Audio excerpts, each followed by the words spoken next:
লইতরা এই উতলাই লাগুর একটা মতলব সৃষ্টি হয়েছিল যেমন আর কি তারা শিক্ষাটা লইয়া আপনারা যদি পর্দায় চলো না, যদি মাতার কাপড় দিয়া চলো না, নমাজি বলো না, মা বাবার সেবা করো না, মনে করো মা বাবার কথা শুনো না, তাহলে এই শিক্ষাটা যে কষ্ট করে লড়াই শিক্ষাটা দিবার মতলব নাই।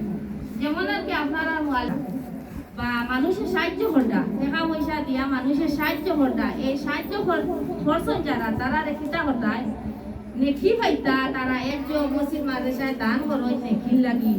তখন আপনারা যদি পর্দা করো, নমাজ পড়ো, রোজা ধরো, তাহলে কিতা হইব? যারা টাকা দিয়া সাহায্য করতা তারাও সওয়াব পাইতা। ইনশাআল্লাহ বেশি বেশি দিতা। আপনারা নমাজ পড়ি আল্লাহর কাছে খুঁজিতায় আল্লাহ যারা মানুষে আমরা মাদ্রাসায় সাহায্য করতাম আল্লাহ তারারে টাকা পয়সা দিয়ে আপনি সাহায্য করো। আপনি যদি সাহায্য করো তাহলে এই মাদ্রাসার আপনারে টাকা পয়সা দিবা। এইটা মনে নানি এইটা মনে ভাবিয়া মানুষের টাকা পয়সা দিতা, বেশি বেশি সাহায্য করতাম। সাহায্য করতাম কিতা করি পাইনি নমাজ পড়বাই, পর্দা করে চলবাই, রাস্তা দিয়ে মানুষ হাঁটিয়া গেলে সালাম দিবা। সালাম দিলে ফজিলত আছে, নেকি আছে। সালাম দিলে পালা, সালাম দেওয়ার একটা সালাম দিলে কি আছে।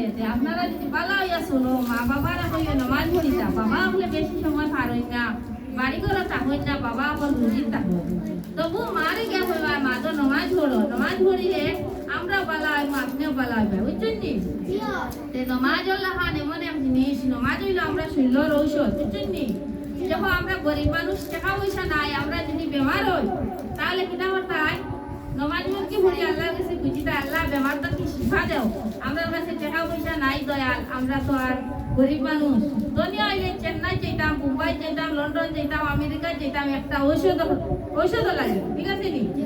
এখন টাকা পয়সা নাই, আমরা কিতা করবো? আমরা আমল ঠিক হইতো, নমাজ পড়িতাম, রোজা ধরতাম, মানে করো আমরা বালা শরীয়তের পথে চলতাম, মা বাবার কথা শুনতাম। মা বাবার কিতা করো? মাদ্রাসা থেকে সালাম দিও, বুঝছেন নি?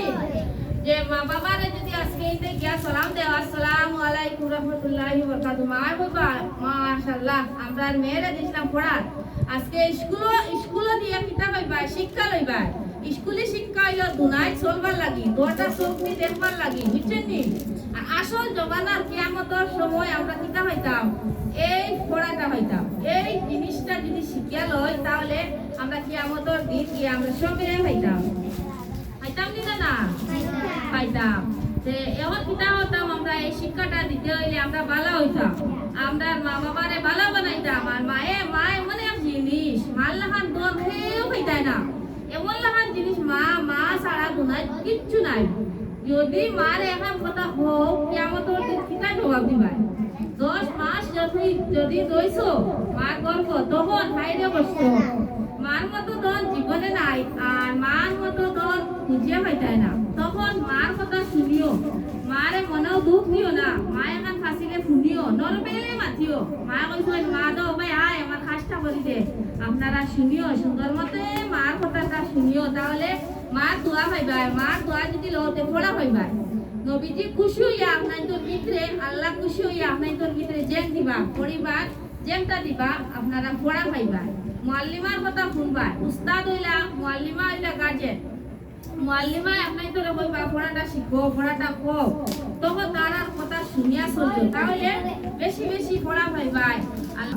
আর আমরা যে এই কোরআন পড়ি আছি, আমরা বাদ হয়ে যেতাম জি না? আমরা যদি বাদ আগে আসলাম, বাদ এখন সব বালা হইতাম কি না হইতাম? বালা হইতাম। আমরা সবে চাইয়া মিলিমিশি বালা হইবার চেষ্টা নিতাম। মানুষের যদি আমরা খারাপ হয়, আমরা খারাপ শুনতাম না, যে কত উত্তর হইয়া বড় হয়ে যায়, এরকম আছে কি না? আছে। আমরা যদি রাস্তা মায় যাই হইবা তাই আর একটু ফরেজগার বনি গেছে, জিওয়া হইতে দাও, মানুষে হইলে যায় আসে কিচ্ছু না, মানুষে হইতে দাও। মানুষে তোমার বদনাম কইলে তোমার পিঠে থেকে বদনামটা ধরা সরিয়া যায়, বুঝছেন কি? জীবনে সব মানুষের ভুল হয়, ভুল ক্ষমা চাইলে আল্লাহর কাছে আল্লাহ মাফ করে দিবে। ভুল মাফ করিয়া যদি তুমি বালা হইবার চেষ্টা করো, তাহলে আল্লাহ তাআলা মাফ করে দিবা। মাফ করে দিয়ে আমরা সকলে জান্নাতে নিবা না? নিবা।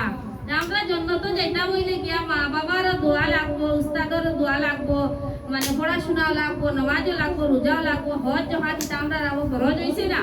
আর ইনশাআল্লাহ যদি আল্লাহ ডাকো সব মনা হল যাইতাই, ভবিষ্যতে যাইতাই, বুঝছেন নি? এখন আমরা কিতাব হইতো আমরা মা বাবার কথা শুনতাম, উস্তাদের কথা শুনতাম, এই মাদ্রাসা মানুষ পড়িয়া এখান ফসা হইতো, সবে দোয়া হতাম। আমরা দিনে রাইতে দোয়া করতাম, আল্লাহ একজন বালা মানুষ গয়ে দেও, আল্লাহ একজন বালা মানুষ তোমার কুদরতটা কি দান করো, এই গড় খানো ফুল ফুটাইতাম। যেমন ইগো সাজালে আছে চমকাইলে আছে, ইগো সাজিয়া যাইত। একলা তো আর কিচ্ছু ফারা যায় না, কিছু দশকের সাহায্যও পাওয়া যায়। যে আপনারা সবাই মিলিমিশি আমার মনে হলো লাগে দোয়া করবাই। আর আমি গুণাগার বান্দি জানি না, মানুষ এলা করতে আসিতে দেও, আমি এটা চাই না। এই নামে আমার কোনো শরম নাই, লজ্জা নাই যে এই মাদ্রাসা খানো লাগে আমার জান দেওয়া রাজি। আর সবে দোয়া করবাই, আর আমিও আপনারা লগে দোয়া করবো। বর্তমানে আজমি শরীফ যাই, আর আবার মানবরা এটা খাজা দিছ, খাজা শুকুর আদায় করতে হইলে গিয়া আমি আবার যাইয়া একবার গিয়া খাজা দিছিলাম। এই গড় কারণে 2 বছর থেকে লালন পালন করছি। এখন গিয়া আমি হাজার দরগাত গিয়া কইতাম যে আল্লাহ তুমি তোমার হবিবর খাতিরে তোমার নূর বাগান কান সাজাইছো আল্লাহর ওলির দোয়ায়। আর হাজায় দোয়া করছেন, আল্লাহর লগে সুপারিশ করছেন, আল্লাহ তার কুদরতি দন দিছ। যে আমি আপনারা দেখা মহিলা মানুষ, দেখতে পারো মহিলা মানুষ, কিন্তু আমার আত্মায় আমার দিল মানে ইসলামের লাগে মানে পুরুষের মতো আমার মনে হয়, আত্মা হয় যে আমি যে এগুলা কাজ করলে পুরুষের মতো করতে আমার আত্মায় সাথে মহিলা হলাম করিয়া মানে অত নিচে যাইতাম না। দিনের খেজমতর লাগে মহিলা হলার ঘরত আছে কিনা আছে জানি না, কিন্তু আমার মনটা এখন। আর খাস করি মানে অলি হলর দোয়ায় এই ঘর খান সাজাইছি, অলি হলর দোয়ায় আল্লাহর কাছে অলি হলে দোয়া করায়, সুপারিশ করায়, এই ঘর খান সাজিছে। আমার লাগে দোয়া করবা ইনশাআল্লাহ। আসসালামু আলাইকুম রহমতুল্লাহি।